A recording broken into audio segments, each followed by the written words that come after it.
నమస్తే, welcome to our channel. నేను సౌజన్య. YS Sharmila yellow sorry కట్టుకోవడానికి సంబంధించి జగన్మోహన్ రెడ్డి చేసిన కామెంట్స్ వైరల్ అయ్యాయి. ఈ విషయం మనందరికీ తెలిసిందే. ఇప్పుడు పులివెందుల్లో ప్రచారంలోకి వైఎస్ భారతి అడుగుపెట్టారు. సో వైఎస్ భారతి ప్రచారం చేసే టైంలో ఎవ్వరు కూడా పచ్చచీర కట్టుకోవద్దు అని చెప్పి ఆర్డర్స్ వెళ్ళాయని అంటున్నారు. ఇది ఎంతవరకు వాస్తవం? ఈ రకంగా కూడా చేసేటువంటి అవకాశాలు ఉన్నాయా వైసీపీ వాళ్ళు? ఈ అంశానికి సంబంధించి మనతో మాట్లాడడానికి, వారి విశ్లేషణని మనతో పంచుకోవడానికి ఈరోజు మనతో పాటు ఉన్నారు సీనియర్ పొలిటికల్ అనలిస్ట్ అంకమరావు గారు ఉన్నారు. వారితో మాట్లాడదాం. నమస్తే అంకమరావు గారు. అంటే చెల్లి కట్టుకున్నటువంటి ఎల్లో కలర్ సారీ పైన వైఎస్ జగన్మోహన్ రెడ్డి ఏ రకమైన కామెంట్స్ చేశారో చూసాం. అంతేకాకుండా ఇంకొంచెం ముందడిగేసి పులివెందుల్లో వైఎస్ భారతి ఎన్నికల ప్రచారం చేస్తున్నారు కదా, సో ఆ టైంలో కూడా అసలు ఎవరు కూడా పచ్చరంగు చీర అనేది కట్టుకోవద్దు అనేటువంటి ఆర్డర్స్ వేశారు టీంకి అని చెప్పేసి వార్తలు వస్తున్నాయి, కథనాలు. దీనిపైన మీ అభిప్రాయం ఏంటి? అలా జరిగేటువంటి అవకాశాలు ఉన్నాయనుకోవచ్చా? ఇప్పుడు పచ్చ చీర అనేది, పసుపు అనేది శుభసూచకం. అవును, సహజంగానే పచ్చ చీరని చాలామంది ఇష్టపడుతూ ఉంటారు ఆడవాళ్ళు. ఆ క్రమంలోనే వాళ్ళు కట్టుకోవటం కూడా జరిగింది. అలాగే విజయమ్మ గారు కట్టుకున్నారు. ఈమె కూడా పచ్చ రంగు సంబంధించింది మన మధ్య బయటకు వచ్చింది, భారతి గారు. మరి అలాగే షర్మిల గారు అయితే పెళ్ళికి సందర్భంగా ఆహ్వానించడానికి చంద్రబాబు నాయుడు గారికి ఇంటికి వెళ్ళేటప్పుడు పచ్చ చీర కట్టుకొని వెళ్ళింది. ఆ రోజే దీని గురించి ఆలోచించారు, దాని గురించి వివరణ కూడా ఇచ్చారు. కానీ ఇక్కడ ఈరోజు జరుగుతున్న పరిణామాలు చూసుకుంటూ ఉంటే ఒక పులివెందల గురించి మనం మాట్లాడుకుందాం. బయట వద్దు అసలు. పులివెందల్లో అక్కడ ఎదురులేని సామ్రాజ్యం ఆడది. వైఎస్ఆర్సీపీయే కాదు, వైఎస్ఆర్ కుటుంబ సభ్యులది.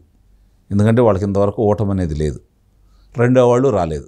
ఇక్కడ గమనించాల్సిన అంశం ఏంటంటే రెండో వాళ్ళు కూడా ఇంతవరకు 1978 తర్వాత ఆ కుటుంబ సభ్యులు తప్ప వేరే వాళ్ళు ఎవరు ఎన్నికల్లో పోటీ చేయలేదు.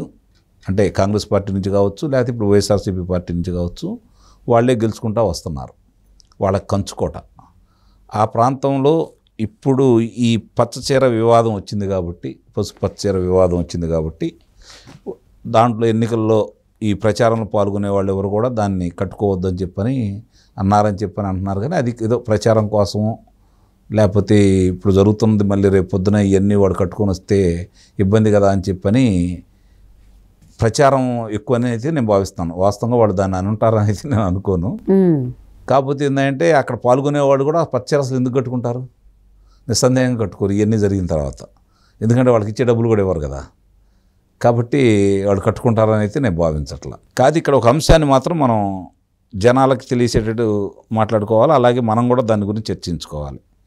ఏంటయ్యా అంటే, అంత ఆధిక్యతతో గెలిచి ఎదురులేని జగన్మోహన్ రెడ్డి గారి నియోజకవర్గం అనేటువంటి పులివెందల్లో ఈరోజు భారతి గారు వచ్చి మళ్ళీ ప్రచారానికి ముందుకు వచ్చారు అంటే ఎక్కడో ఏదో జనాలు చెబుతుందో నిజమేమో అనే అభిప్రాయం కలుగుతూ ఉంది. ఏందయ్యా అంటే, వాళ్ళకు కూడా ఓటమి భయం పట్టుకుందా?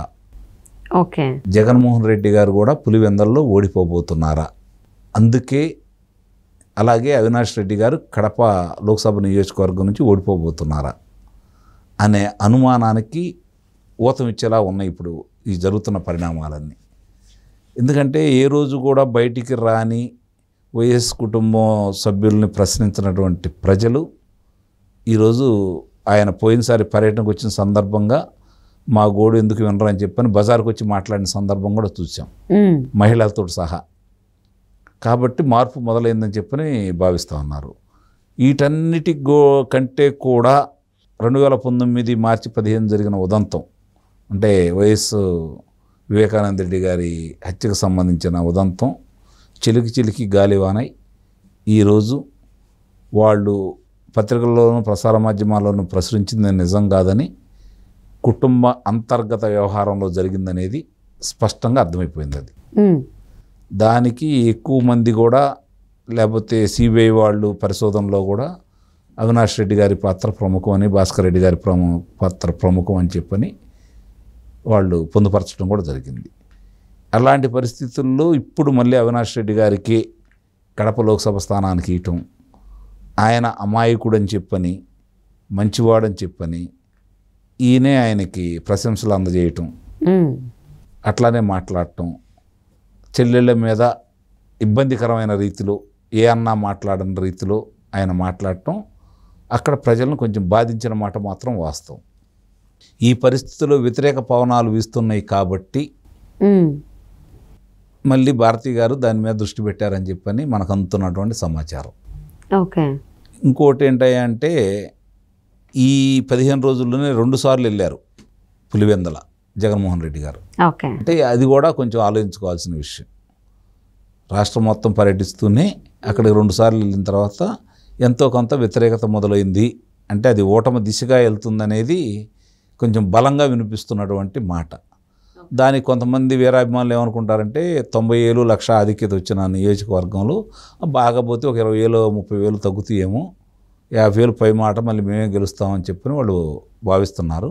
కానీ క్షేత్రస్థాయిలో పరిస్థితి చూస్తూ ఉంటే సునీత గారు గడప గడపకి తిరగటం ఇవన్నీ చూసుకుంటూ ఉంటే ఎక్కడో తేడా కొడుతున్నట్టు అనిపిస్తుంది వాళ్ళకి. దాన్ని సరిదిద్దుకోవడం కోసమే ఇప్పుడు భారతీదేవి గారు రంగంలో దిగారని చెప్పని భావించాల్సి వస్తుంది. అంటే చెల్లి కట్టుకున్న చీరకు సంబంధించి వాళ్ళ టీంలో అంటే ఎక్కడ ఈయన ప్రచారం చేసే చోట్ల ఎవ్వరు కూడా కట్టుకు రావద్దని వాళ్ళకు కూడా అది అప్లికబుల్ చేయాలి అని అనుకోవడం అది ఎంతవరకు కరెక్ట్ అంటారు అసలు? అది ఏదో ప్రాస్ కోసం వాడుంటారు తప్ప వాస్తవం అయి ఉంటుందని అయితే నేను అనుకోను. సహజంగానే చెల్లెళ్ళ మీదను తల్లి గారు కట్టుకుంది మరి భార్య కట్టుకుందని కూడా ఈరోజు ప్రజలందరూ చర్చకు తీసుకొచ్చారు కదా. ఆ ఛాయాచిత్రాలన్నీ ఈరోజు అందరికీ చూపిస్తున్నారు కదా. అది కామన్గా ఉండేది కాబట్టి. కాకపోతే ఏంటంటే రేపు పొద్దున పొరపాటున ఎవరన్నా ఇది తెలియక ఆ ప్రచారంలో ఆ చీర కట్టుకొని వస్తే దాన్నే ప్రత్యేకంగా రేపు దాని గురించి చర్చిస్తారు చూడండి మీరు కావాలంటే. అందుకోసం కొంచెం ముందు జాగ్రత్త చర్యలుగా వద్దని చెప్తారు. ఓకే. కానీ అలా అంటారని నేనైతే అనుకోను. కానీ అది చర్చకి వచ్చింది. నిస్సందేహంగా ఎవరన్నా పొరపాటున ఎవరన్నా కట్టుకొని వచ్చారనుకోండి అది చర్చకి వచ్చింది. అంటే అసలు ఒక చీర గురించి కూడా ఈ రకంగా కామెంట్స్ చేయొచ్చు, ఇలా చేస్తారు, అది కూడా వేరెవరినో కూడా కాదు, అంటే తోడబుట్టిన చెల్లి తను రక్తం పంచుకుని పుట్టిన చెల్లి మీద ఇలా కామెంట్ చేశారనేది ఒక ఎత్తు అయితే ఇంత దాకా తీసుకొచ్చారు ఏంటనేది కూడా చాలామంది విశ్లేషకులు అభిప్రాయపడుతున్నారు. ఇప్పుడు గతంలో మనం చరిత్రలు చదువుకునేవాళ్ళం. ఆ చరిత్రలో ఏముండేదంటే రాజులు తన రాజ్యాధికారాన్ని కాపాడుకోవడం కోసం లేకపోతే రాజులు ఎదగడం కోసం తండ్రిని తోబుట్టువుల్ని చంపి వాళ్ళు రాజ్యాధికారం తీసుకున్న సందర్భాలు మనకు తెలుసు. మళ్ళీ ఆంధ్ర రాష్ట్రంలో రాచరిక పాలన చూస్తున్నాం. తనకు అడ్డుపడే వాళ్ళందరినీ తొలగించే విధంగానే గతంలో రాజులు చేసుకునేవాళ్ళు. తిరిగి అలాంటి రాచరిక పాలన ఇప్పుడు మనం చూస్తున్నాం. కాబట్టి ఈరోజు జరుగుతున్న దాన్ని మనం కొత్తగా భాష్యం చెప్పుకోవాల్సిన అవసరం ఏం లేదు. చెల్లి లేదు, తల్లి లేదు, అధికారం ఒకటే పరమావిధి. అధికారం అడ్డొస్తే ఎవరినైనా తొక్కి పడేస్తారు లేకపోతే చంపేస్తారు. ఇది వైఎస్ఆర్సీపీ పార్టీ సిద్ధాంతం. అందుట్లో ఎలాంటి సందేహం కూడా ఏం లేదు. ఇప్పటికే చాలా జరుగుతాయని చాలామంది ఊహించారు. నాకు తెలిసినంత వరకు ఇంత ప్రశాంతంగా జరగడం మాత్రం ఒక రకంగా విచిత్రమే. ఏదో జరుగుతాయి, ఎన్నికల ముందు జరగకుండా సంఘటనలు ఏదో జరుగుతాయి అని చెప్పి భావించారు. అవి ఏమీ పెద్దగా కనపట్టలేదు, 1-2 సార్లు తప్ప. చూడాలి ఇది ఇంకా ముందుకు తీసుకెళ్తారా లేకపోతే ప్రశాంతమైన వాతావరణంలో ఎన్నికలు జరుగుతాయా. వాళ్ళకు మాత్రం ఒకటి స్పష్టం, ప్రశాంతమైన వాతావరణంలో ఎన్నికలు జరిగితే ప్రతిపక్ష హోదా కూడా రాదనేది వాళ్ళకి తెలుసు. అంటే భయపెట్టి అలజడి సృష్టించి ప్రజల్ని ఓటింగ్ రాకుండా చేయడం కోసం వాళ్ళ ప్రయత్నం వాళ్ళు చేస్తారని అయితే నేను భావిస్తున్నాను. సో మరి వైఎస్ షర్మిల గారు ఎల్లో కలర్ శారీ కట్టుకున్నారని చెప్పేసి అని ఎన్ని కామెంట్స్ చేశారో చూసాం. ఇప్పుడు మరి ఆయన ప్రచారంలో ఉన్నప్పుడు ఎవ్వరు కూడా ఎల్లో కలర్ శారీ కట్టుకోవద్దని చెప్పేసి అని ఆర్డర్స్ వేశారని కూడా కథనాలు వస్తున్నాయి. చూద్దామండి, ఇంకా 10 రోజులు ఉంది కాబట్టి ఏం జరుగుతుంది ఏంటి అని. Thank you so much Ankamarao గారు.